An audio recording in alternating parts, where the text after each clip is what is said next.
Well, I've got my book in hand. That means class is in session because we've got the master, Gab Marcotti, here to drop some knowledge on us, Gab, on probably one of the biggest news of the weekend, and that's Niko Kovac and Bayern Munich going their separate ways.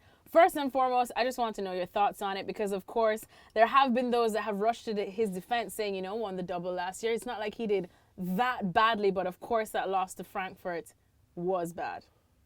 Well, look, it's not a reaction to the loss. It's a reaction to the fact that they basically played poorly all year and that they played poorly last year too. And when they rattled off all those wins in a row to go and win the title and whatever else, you can probably count on one hand the number of games where they played well.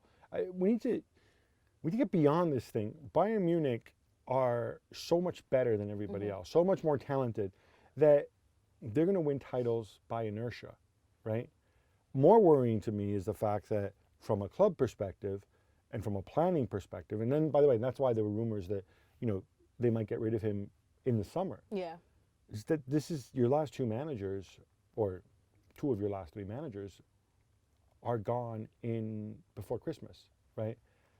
We're talking early November, and I think Ancelotti was September. Now, if you see a problem there, you should be able to see the problem before and act in the summer, where you give people an opportunity to work with a squad and really do something. Otherwise, this feels more like a knee-jerk. And then you feel that Niko Kovac, because I know, of course, you spoke about it on ESPN FC, saying that he almost offered his resignation, or that's what we're hearing. So he kind of does accept that maybe he's not the right match. Maybe he's not that man to lead Bayern or to maintain that level of success that we've come to know and love at Bayern.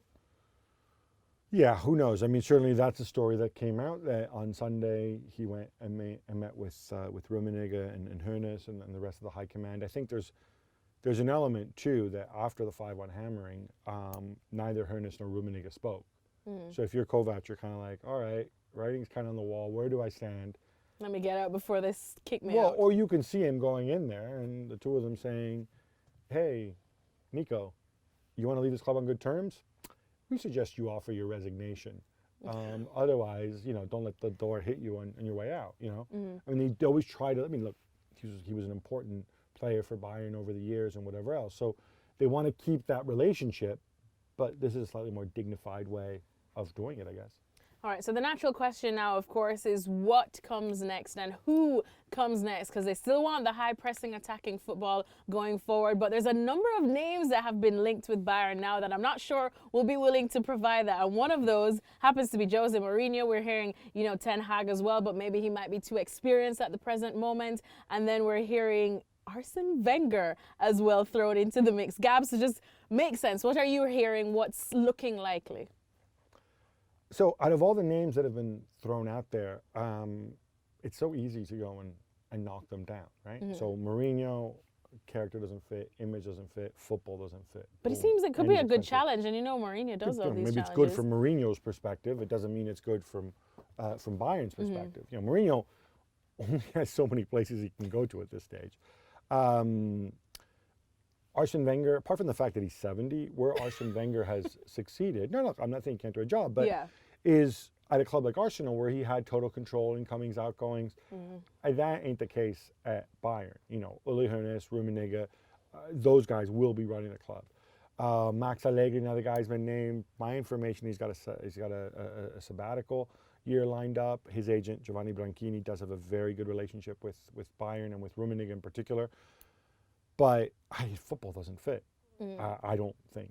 Ten Hag obviously spent time in Bayern's youth academy when he was younger.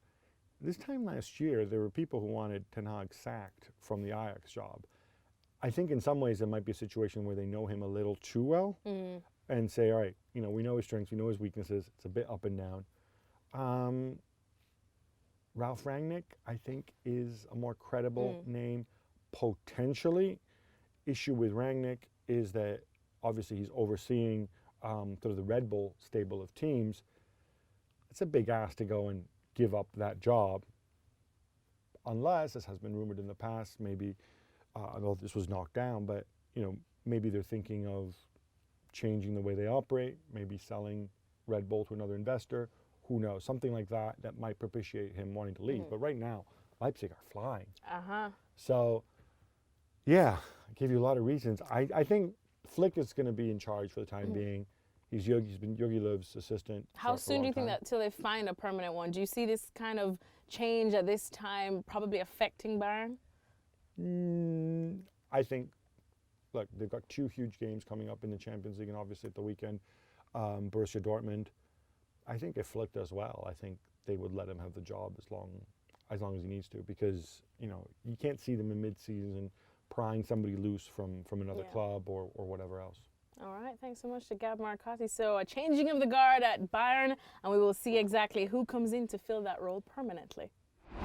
Thanks so much for watching ESPN on YouTube, and for more sports highlights and analysis, be sure to download the ESPN app, and for premium content and live streaming, subscribe to ESPN+.